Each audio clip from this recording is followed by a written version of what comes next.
자, 말씀 앞에 섭니다. 말씀이 말씀 되게 하옵소서. 예수 그리스도 이름으로 기도드렸습니다. 아멘. 1절 말씀 보시죠. 예수는 감람산으로 가시니라. 아무것도 아닌 것 같지만 이제 오늘 말씀의 결론에 다시 1절과 2절 말씀으로 되돌아오게 될 터인데요. 오늘 본문에서는 놓쳐서는 안 되는, 그리고 5월 가정의 달을 지나가며 여러분들이 놓쳐서는 안 되는 이제 그런 말씀입니다.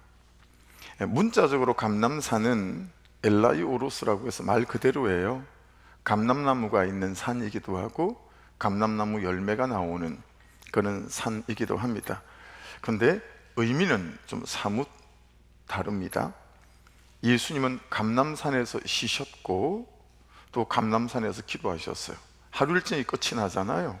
그러면 사역이 끝이 나고 어떤 사건이 있을 때 매일의 삶 속에 다시 감람산으로 오셔서 기도하시고 쉬시고 하나님으로 당신을 잘 채우신 연후에 다시 그 다음날 하루를 시작하시는 그런 곳이 감람산이었습니다. 그래서 예수님에게 감람산은 하나님의 품 안에서 하나님으로 자신을 채우시는 시간이기도 했고 구별된 장소이기도 했다라고 하는 것입니다. 2절을 보십시다. 같이 읽겠습니다. 아침에 다시 성전으로 들어오시니 백성이 다 나오는지라 앉으사 그들을 가르치시더니, 그리고 난 연후에 다시 아침에 성전으로 이렇게 들어오시는 거죠. 예수님에게 지금 이때 성전은 치열한 삶과 사명의 전쟁터 같았어요. 우리 같으면 우리가 살아나야 하는 이 하루 같은 거예요. 재정에 쪼들리는 이 하루, 또 갈등 때문에 폭발할 것 같은 이 하루, 해야 되나 말아야 되나 선택의 기록에 서 있는 이 하루, 울고 싶고 외롭고 도망가고 싶은 이 하루, 건강 때문에 망가지가 귀찮고 고통스러운 이 하루, 나를 그렇게 대하는 그 사람도 싫고 이렇게 살지 말아야 하는데 계속 이렇게 살아가는 내 자신도 싫은 그런 하루. 근데 예수님은 매일마다 감림산을 거쳐서 아침을 맞으셨습니다. 매일마다 감람산에서 쉬시고 아침을 맞으시고 감람산에서 기도하시고 또 아침을 맞으시고 매일마다 감람산에서 하나님과 깊은 사귐, 그분과의 친밀함, 그것으로 당신을 하나님으로 잘 채우신 다음에 아침을 시작하셨습니다. 3절입니다. 서기관들과 바리새인들이 음행 중에 잡힌 여자를 끌고 와서 가운데에 세우고, 자, 여러분 3절을 여러분들이 다시 한번 읽어보시겠어요? 그리고 질문 하나가 생겨야 하거든요. 자, 3절을 다시 같이 한번 읽겠습니다. 시작. 서기관들과 바리새인들이 음행 중에 잡힌 여자를 끌고 와서 가운데에 세우고, 음행, 모이케이아라고 하는 단어인데요, 간통도 되고 간음도 되고 뭐 그런 거예요. 근데 여러분 그렇잖아요. 상대방이 있는 거잖아요, 음행은. 그렇죠? 남자도 같이 붙잡혀 와야 하는데 남자는 어디로 도망을 갔나 봐요. 여자만 붙잡혀 왔어요. 사실 이 본문은 교회를 다니지 않는 사람들도 다른 경로를 통해서 되게 많이 들은 그런 본문의 사건이기도 하고 말씀이기도 해요. 그래서 대충 들었던 것 같아요. 근데 이 본문을 가정에 대한 메시지로 붙잡고 묵상을 하다가 처음인 것 같아요. 처음으로 이 여자가 보였어요. 요즘도 미투 같은 시대 정신이 있잖아요. 자신의 수치와 조롱을 무릅쓰고 미투 같은 시대 정신이 있어도 이게 말하기 어려운 시대 아니겠어요? 그런데 그 당시에는 이 여인은 붙잡히는 순간부터 끌려오고 이제 그 모든 도시의 대중 앞에 자신의 죄가 발가벗긴 채로 다 드러나게 됐잖아요. 그리고 앞에서 보신 것처럼 성전 안으로 끌려 들어온 것 같죠. 이 여인이 참 많이 묵상이 되어졌어요. 야, 얼마나 많이 힘이 들었을까, 얼마나 많이 아팠을까, 그리고 얼마나 많이 후회가 됐을까, 얼마나 많이 외롭고 고됐을까. 그리고 보이는 사람이 서기관들과 바리새인들이 보이는 거예요. 그러면서 여러분, 참 처음으로 일생 제가 서기관들과 바리새인들로 살았다라는 사실이 너무 인정이 되어지는 거예요. 선을 쭉 긋고 반대편에 서서 손가락질하는 자로 살아온 죄가 보이기 시작하는 거예요. 더구나 이들은 누구입니까? 서기관은 성경을 필사하는 사람들이에요. 그 당시에는 인쇄술이 없으니까 모든 성경을 손으로 필사해서 옮겼습니다.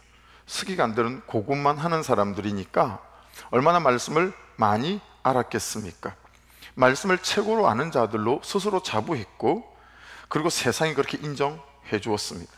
바리새인들은 이 말씀을 삶으로 가져가 삶으로 살아가는 일에 최선을 다했던, 그래서 스스로 우리처럼 말씀대로 사는 사람이 어디 있을까 자부하기도 했고, 이스라엘 백성들이 이 7,000명에 가까운 바리새인들을 굉장히 존경했다고 알려져 있습니다.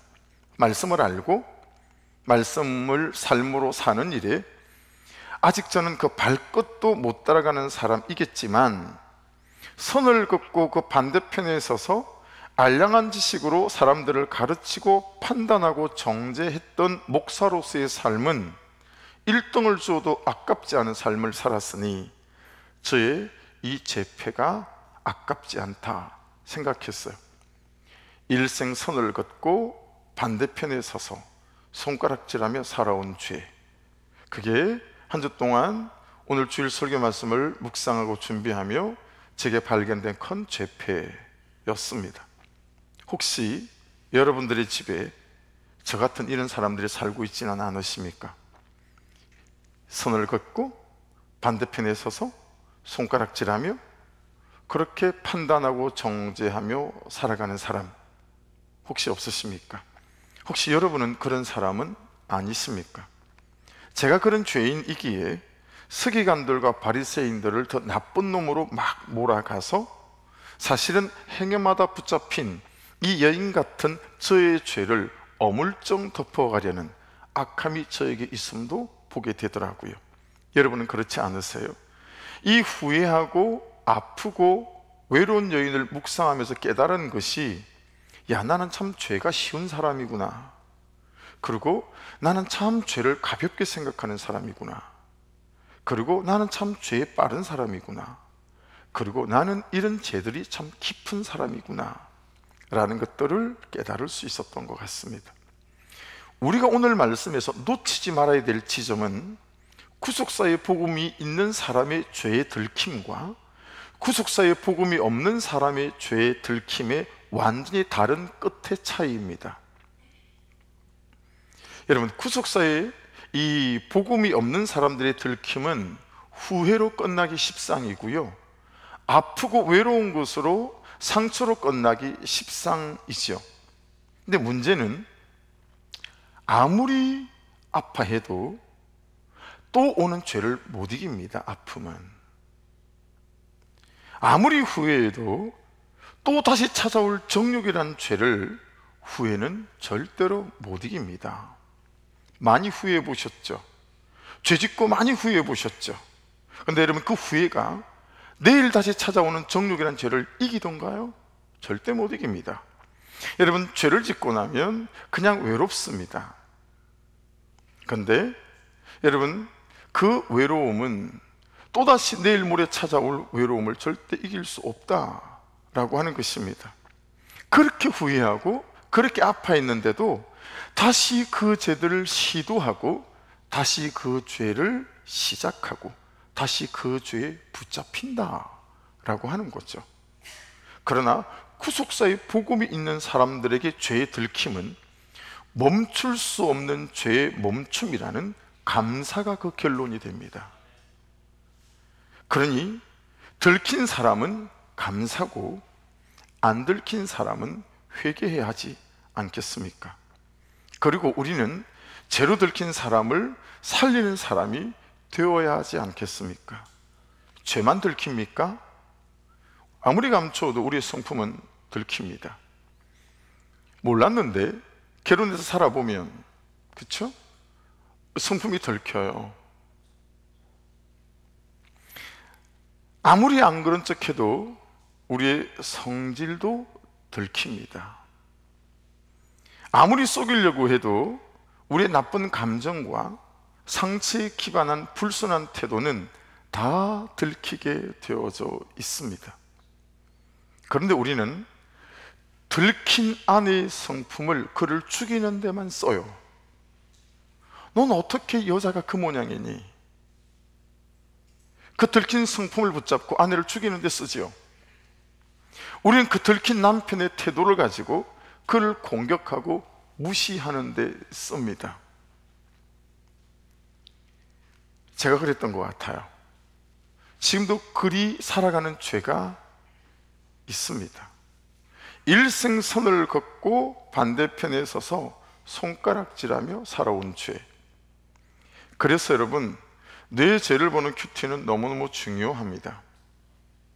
왜냐하면 내 죄가 보이는 순간 부활이 시작되기 때문에 그렇습니다. 남편이 남편 자신의 죄를 보는 순간 남편과 아내의 관계의 부활이 시작되었습니다. 그렇지 않습니까? 일생 아내의 잘못이라고 생각했는데 어느 순간 말씀 앞에서 내 죄가 보이고 내가 인정해두기 시작하는 순간 우리에게 되어지는 게 뭐죠? 그는 나보다 옳다가 되어져서 여러분, 아내 앞에 용서 구하고 용납을 구하게 되어지죠. 그리고 그 순간부터 이 부부의 관계라는 부활이 시작되기 시작합니다. 아내가 아내 자신의 죄를 보는 순간 아내와 남편과의 관계의 부활이 시작되어지죠. 부모가 부모의 죄가 인정이 되는 순간 부모와 자식 간의 관계가 부활이 시작되어집니다. 그런데 여러분, 4절을 보세요. 서기관들과 바리새인들은 죄의 들킴을 그렇게 쓰지 않아요. 4절 5절 같이 읽습니다. 시작. 예수께서 말하되 선생이여, 이 여자가 간음하다가 현장에서 잡혔나이다. 모세는 율법에 이러한 여자를 돌로 치라 명하였거니와 선생은 어떻게 말하겠나이까? 여러분, 이 여인은 여지가 없는 사람이에요. 신명기 22장 22절인데 같이 한번 읽겠습니다. 어떤 남자가 유부녀와 동침한 것이 드러나거든 그 동침한 남자와 그 여자를 둘 다 죽여 이스라엘 중에 악을 제할지니라. 말씀에 딱하니 율법에 기록되어져 있어요. 석형, 돌로 쳐서 죽여야 하는 어떤 여지도 없는 여인이에요. 여러분, 그럴 때 있지 않아요? 여러분들이 여러분의 남편의 죄를 본 순간 길 가는 사람 10,000명을 붙잡고 물어봐도 남편이 잘못한 여지가 없는 죄 있을 수 있잖아요. 여지가 없는 우리의 자녀들의 죄 있을 수 있잖아요. 여지가 없는 내 아내의 죄 있을 수 있지 않겠어요? 여지가 없는 사람이에요.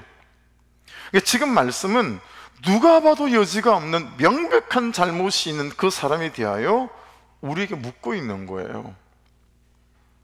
너는 어떻게 하고 사는지, 여러분은 여지가 없어 보이는 그 사람에 대하여 어떻게 대하십니까? 이 바리새인과 사두개인들처럼 멱살 딱 틀으시고 말씀에 기록된 대로 율법대로 돌로 쳐 죽여야 하는데 당신은 어떻게 생각하시지요? 라고 끌고 오는 바리새인과 서기관들처럼 여러분, 누군가의 성품이 들키고 누군가의 죄가 들켰을 때 여러분은 그 사람에 대하여 어떻게 대하고 사십니까?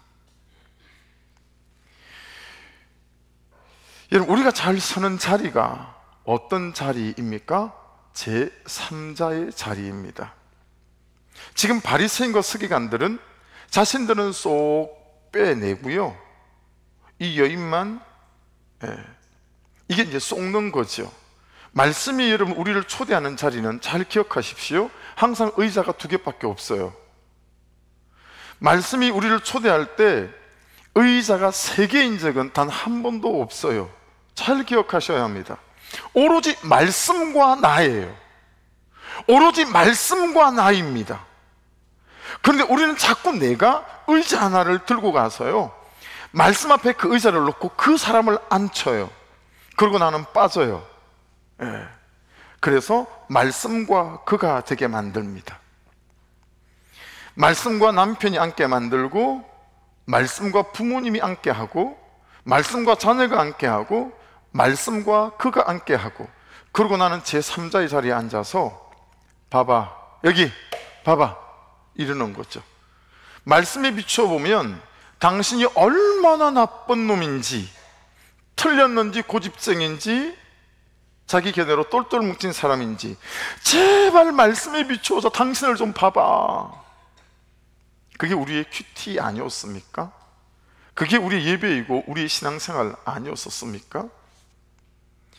돌로 쳐주게 한다는 사실을 너무도 뻔히 잘 알고 있는 서기관들과 바리새인들이 예수님께 묻는 이유가 뭐예요? 6절을 보십시다. 그들이 이렇게 말하면 고발할 조건을 얻고자 하여 예수를 시험함이로라. 예수께서 몸을 굽히사 손가락으로 땅에 쓰시니. 다시 보십시오. 그들이 이렇게 말하는 이유는 뭐냐면 고발할 조건을 얻고자 하여 예수를 시험함이로라. 세 가지예요. 첫째는 만일에 예수님께서 야, 율법대로 죽여야 돼, 이렇게 말하면, 여러분, 로마가요 이스라엘을 정복한 뒤에 모든 걸 그들의 풍속과 문화대로 허용했지만 한 가지만 허용하지 않았어요. 그것이 뭐냐면 생사여탈권입니다. 사람 죽이는 건 꼭 빌라도의 법정을 통과해야 됐었어요. 그러니 지금 죽이라 그러면 로마 율법을 어기는 거예요. 로마 법을. 두 번째, 만일에 예수님이 그래도 용서하고 살려줘야 되지 않겠어? 라고 말하면 율법을 어기는 게 되죠. 그러면 예수님도 같이 돌에 맞아 죽을 수 있었어요. 세 번째는 더 중요해요. 세 번째는 이건 예수님의 존재와 사역을 부정하는 거였어요.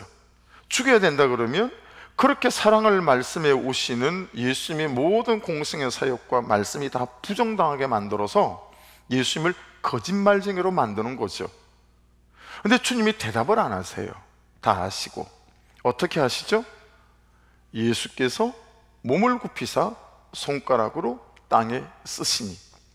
근데 여러분, 복음서에서 예수님의 공생애에서 예수님이 당신의 손가락으로 땅에서 무엇을 쓰시는 것을 또 다른 곳에서 보신 적이 있으십니까?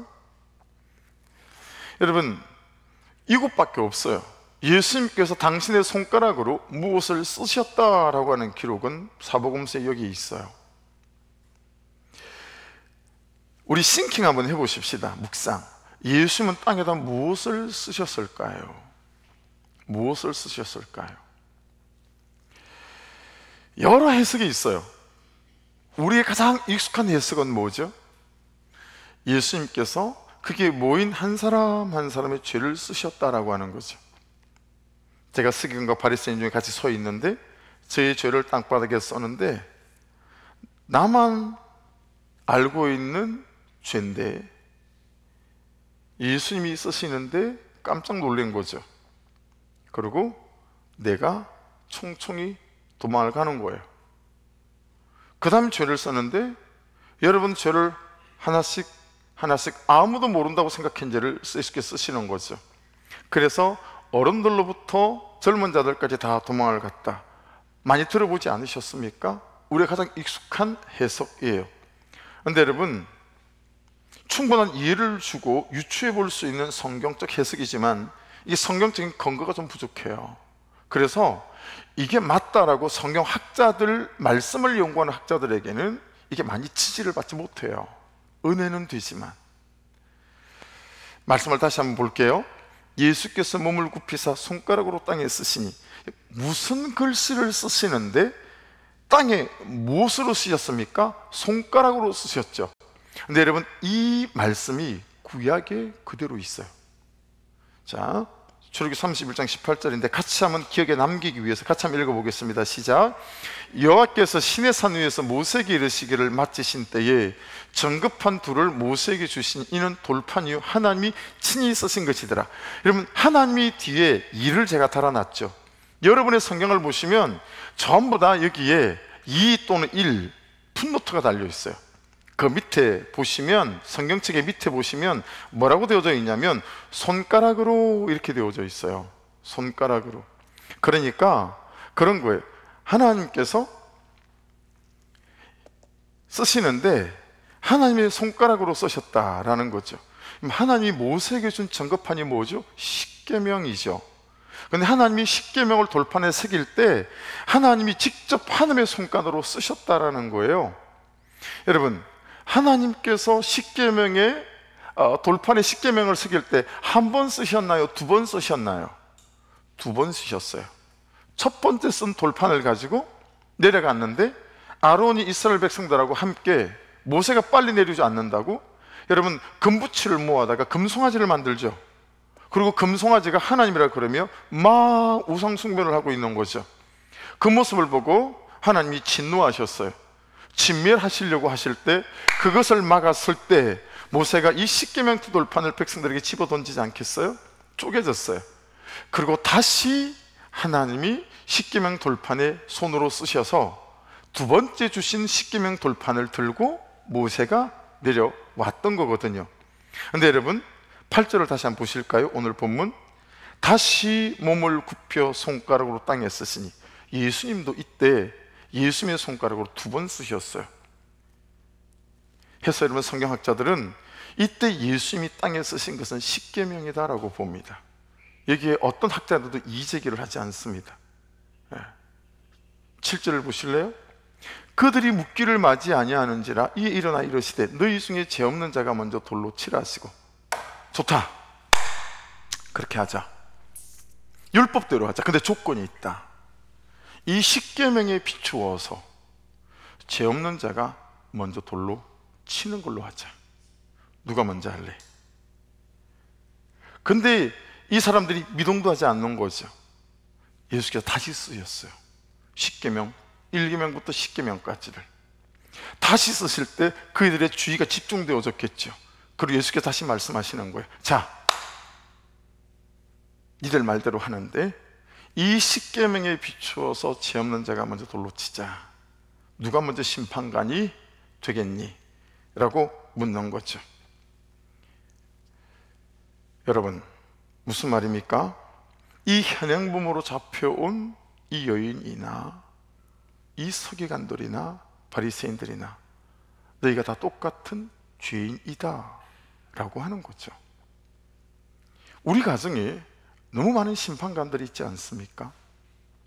우리 가정에 너무 잘나고 똑똑하고 양심적이고 반듯하다고 생각하는 심판관들이 너무 많이 있지 않습니까?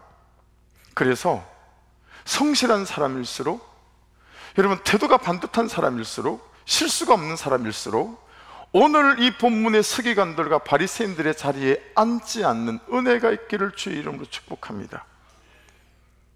근데 우리 가정에 이런 일들이 너무 많아요. 그래서 예수께서 십계명을 쓰신 거예요. 여러분, 예수님이 이 말씀 9절을 보겠습니다. 9절 같이 읽어요. 시작. 그들이 이 말씀을 듣고 양심의 가책을 얻게 어른으로 시작하여 젊은이까지 하나씩 나가고 오직 예수와 그 가운데 섰는 여자만 남았더라. 그게 여러분 가책을 얻게라고 하는 단어 있죠. 이게 엘렌코라는 거예요. 드러내다, 폭로하다 라는 것입니다. 누가요? 남편이요? 아내가요? 부모가요? 누가 이걸 드러내요? 여러분, 저를 보시겠어요? 자꾸 우리는 내가 남편의 양심의 가책을 느끼려고 만드는 것 같아요. 그런 일이 잘 일어나지 않아요. 나의 옳음을 주장하면 상대방은 절대 나의 틀림을 얘기하지 않습니다. 어떻게 이 사람들이 양심의 가책을 느낀 거죠? 그 앞에 말씀을 다시 볼까요? 그들이 이 말씀을 듣고, 이렇게 되어져 있어요. 부모의 가장 큰 책임과 역할은 말씀 앞에 자신을 세우고 말씀을 듣는 부모가 되는 것입니다. 그래서 부모가 말씀의 양심의 가책을 받아야 됩니다. 여러분, 가장 좋은 자녀 교육은 자녀들이 말씀 앞에 서게 만드는 것입니다. 그래서 자녀들이 말씀을 듣고 양심의 가책을 받아야 됩니다. 내가 이렇게 게으르게 살아서는 안 되겠구나, 내가 이렇게 불순종하는 아이로 서서는 안 되겠구나라고 하는 거죠. 자녀의 가장 큰 책임도 그래서 말씀 앞에 자신을 세우고 말씀을 듣는 자녀가 되어지는 것입니다. 특별히 남자들은, 남편들은 먼저 믿는 자들은, 예배하는 자들의 가장 큰 역할과 책임은, 의무는 말씀 앞에 자신을 세워서 말씀으로 자신을 비춰보는 것입니다. 말씀으로 자신을 향하신 예수 그리스도의 대속의 은총을 보는 것이고, 말씀으로 자신의 죄를 보는 것입니다. 그러고 나니 누구만 남습니까? 말씀 보시겠어요? 오직 예수와 그 가운데 섰는 여자만 남았더라. 무슨 얘기예요? 예수와 남편이 만나게 해주는 거, 예수와 아내와 남게 해주는 거, 예수와 자녀만 남게 해주는 거, 예수와 그만 남게 해주는 거. 그래서 예수가 그의 삶을 예수의 은혜로 듣고, 예수의 사랑이 그를 감싸고, 예수의 용서, 그것이 그를 받아내게 해주는 것, 이것이 우리의 역할, 우리의 가정에서 일어나야 될 일들이다 라고 하는 거죠. 여러분, 이런 사람 한 사람만 우리 가정에 있어도, 남편과 아내 중에 이 한 사람만 우리에게 있어도 우리의 가정과 우리의 공동체는 사람을 살리는 가정이 되고 공동체가 되어질 줄 믿습니다. 그래서 오늘 말씀 제목이 이 한 사람만 있어도 입니다. 근데 우리는 내 주장이 너무 커요. 내 견해가 너무 세고 내 목소리가 너무 커지요. 그래서 다른 사람들이 예수를 못 봐요. 예수의 목소리가 안 들려요. 내가 예수님의 자리를 차지하고 앉아서 내가 다 해주려고 하고, 내가 다 고쳐주려고 하고, 내가 다 판단하려고 한다라고 하는 거죠. 그런데 이 여인을 예수께서 어떻게 대하시는지 한번 보세요. 10절입니다. 같이 읽어요. 예수께서 일어나사 여자 외에 아무도 없는 것을 보시고 이르시되, 여자여, 너를 고발하던 그들이 어디 있느냐? 너를 정죄한 자가 없느냐? 여기 여자여라고 하는 것은 귀내라는 단어거든요. 근데 이게 참 특별한 단어예요. 그냥 길 가는 여자 보고 여자, 이게 아니에요. 이 요한복음 19장 26절에 보면 예수께서 자기 어머니와 사랑하시는 제자가 곁에 서 있는 것을 보시고 자기 어머니께 말씀하시되, 여자여, 보소서 아들이니이다 하시고, 이 음행하다가 현행범으로 붙잡혀온 이 여인에게 예수님은 당신의 어머님을 부르던 호칭으로 불러요. 현행범으로 잡혀온, 여러분, 갱음하다 잡혀온 그런 정말 파렴치하고 못된 여인으로 예수께서 그를 상대하는 겁니까? 아니면 자기 어머니를 상대하는 겁니까? 예수가요, 이 여인을 어떻게 대한 거죠? 이 부분을 묵상을 하다가 제가 참 절망스러웠어요. 저 자신에 대해서. 야, 나는 도대체 어디서부터 새롭게 지어져야 한단 말인가? 제가 한 10층짜리 건물이라면 5층부터 새로 지어야 될 존재가 아닌 거예요. 저 기초부터, 근본부터 다 무너뜨리고 새로 짓지 않으면, 야, 이런 사람, 이런 존재가 될 수 있겠나 싶은 사람이 목사가 되어 앉아 있으니 큰일이다. 이런 절박한 마음이 생기는 거예요. 근데 여러분, 참 저에게 또 여러분에게 소망이 되는 것은 11절이에요. 오늘 마지막 말씀이죠. 같이 읽습니다. 시작. 대답하되 주여 없나이다. 예수께서 이르시되 나도 너를 정죄하지 아니하노니 가서 다시는 죄를 범하지 말라 하시니라. 여러분, 이 여인이 뭐라고 대답했어요? 대답하되 주여 없나이다. 예수께서 용서해 주셨다라고 하는 사죄의 확신이죠. 그러니 보세요, 죄로 뒹굴뒹굴 하는 것도 나쁘지만 정죄감과 죄책감의 포로로 사로잡혀서 정죄감과 죄책감에 뒹굴뒹굴 하는 것도 아니라는 거예요. 나도 너를 정죄하지 아니하노니 가서 다시는 죄를 범하지 말라. 나도 너를 정죄하지 아니하노니 너도 너의 정죄감과 죄책감에 사로잡혀 울고만 있지 말라라고 하시는 거예요. 대신 그 에너지를 다시 죄를 범하지 않는 쪽에 쓰라 라고 하시는 거죠.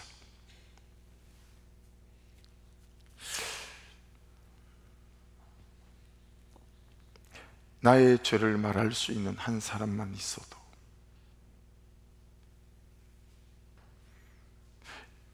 평범한 문장일 수 있죠. 여러분은 목장에서 여러분의 죄를 서로 나누시니까. 근데 목사에게는 이게 참 평범한 문장이 아니에요. 그래서 여러분들이 부러울 때가 되게 많이 있어요. 여러분, 항상 이 자리에서 옳은 소리만 저는 하잖아요. 근데 제 삶은 거꾸로 갈 때가 왜 없겠어요? 그러니 이 간격을 메우는 게 저한테는 너무 힘이 들어요.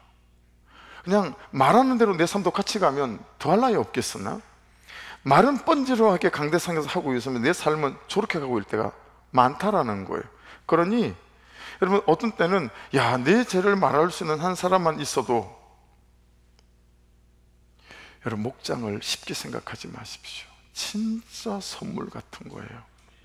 나의 죄를 들어줄 수 있는 한 사람만 있어도, 나의 죄를 위해 함께 울어줄 수 있는 한 사람만 있어도, 제가 여러분이 나의 죄를 막 얘기하는데 듣고 있던 집사님이 집사님, 사실은 그 죄가 내 죄야 라고 말하며 자기도 같은 죄인임을 인정해주는 한 사람만 있어도, 나의 죄를 씻어줄 수 있는 한 사람만 있어도, 근데 그분이 우리에게 있지 않습니까? 예수 그리스도. 그분께서 우리의 죄를 씻어주셨고 씻으시고 계시고 씻어주실 것입니다. 그래서 예수님께서 우리에게 다시는 이라는 단어를 쓰시는 거예요. 전 이 말이 옛날에 되게 어려웠어요. 아니, 예수님이 나를 좀 모르시는 것 같은데 어떻게 나를 아신다면 다시는 죄를 범하지 말라라고 하실까? 다시는 이란 단어가 거기에 빠져야 되는 것 같은 거예요. 그래야 예수께서 나를 아시는 것 같은 거예요. 근데 여러분, 이 다시는, 이 단어의 뜻이 이러해요. 보시는 것처럼 메케티라는 단어인데요, 메란 단어와 에티란 단어가 붙었어요. 여기서 에티는 아직이라는 뜻도 갖고 있지만 이미 뭐뭐가 아니다라는 뜻도 있어요. 예수께서 십자가에서 나 모든 죄를 씻어 놓으셨기에 예수 그리스도 나의 구주로 고백하는 사람들은 죄인이 아니라는 거예요. 지옥에서 천국으로 옮겨졌다라는 거예요. 할렐루야. 그걸 의인이라고 부르잖아요. 예수 때문에, 그죠? 의인이라고 부르잖아요. 그죠? 그런데 이 에티에는 무슨 뜻도 있냐면 아직이라는 뜻도 있습니다. 아직. 예수 그리스도를 나의 구주로 고백한다면, 믿는다면 우리의 모든 죄를 이미 예수께서 해결하신 것이죠. 그러나 또한 우리가 아직 죄가 있는 세상에 머물고 있다라고 하는 거죠. 그게 우리 현주소예요. 그래서 1절로 연결이 되었습니다. 예수는 감람산으로 가시니라. 예수께서 죄를 안 씻어 놓으셨다는 게 아니라 우리의 죄를 완벽히 해결하셔서 우리는 의인이 되어졌습니다. 그러나 여러분의 실제와 현존 안에서 또 다른 죄 가운데 머물고 있는 것처럼, 그래서 예수님은 감람산에서 쉬셨고 감람산에서 기도하셨습니다. 감람산에서 하나님으로 자신을 가득 채우시고 자신을 충만케 하셨습니다. 그리고 아침에 다시 성전으로 들어오시는 겁니다. 여러분, 우리 같으면 뭐라고요? 우리가 살아내야 하는 이 하루와 같은 거예요. 재정에 쪼들리는 이 하루, 갈등 때문에 폭발할 것 같은 이 하루, 해야 되나 말아야 되나 선택의 기로에 서 있는 이 하루, 울고 싶고 외롭고 도망가고 싶은 이 하루, 건강 때문에 망가지가 귀찮고 고통스러운 이 하루, 나를 그렇게 대하는 그도 싫지만 이렇게 살지 말아야 하면서도 또 그렇게 사는 내 자신도 싫은 이 하루, 그 하루를 가지고 하나님 앞에 서는 거죠. 그리고 말씀 앞에 나를 세워 나의 부활이 시작되어지고, 그리고 그 다음 새로운 아침을 시작하셨습니다. 사랑하는 여러분, 그 삶이 되어져 가서, 말도 안 되는 말이지만 그 한 사람이 되고 싶은 간절함이 저에게 있습니다. 여러분 어떻습니까? 그 한 사람이 되어지는 여러분의 가정에서, 여러분의 목장에서, 우리 교회에서 그 한 사람이 되어서 가는 그 한 공동체가 되고 싶은 거죠. 그래서 이 5월을 지나가며 여러분과 제가 말씀과 나라고 하는 의자에 앉아 나를 보며 참으로 그에 대한 나의 죄를 보며 통회하고 자복함을 통하여 나도 살고 그도 살리는 인생으로 세워져 가서 그 한 사람 때문에 우리의 가정들이 다시 회복되고 부활되어서 가는 은혜가 있기를 주의 이름으로 축복합니다. 기도하겠습니다. 말씀 붙잡고 같이 한번 기도하실 때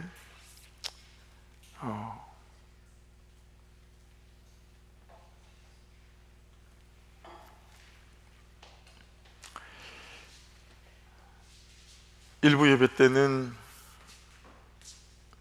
말씀도 찬양도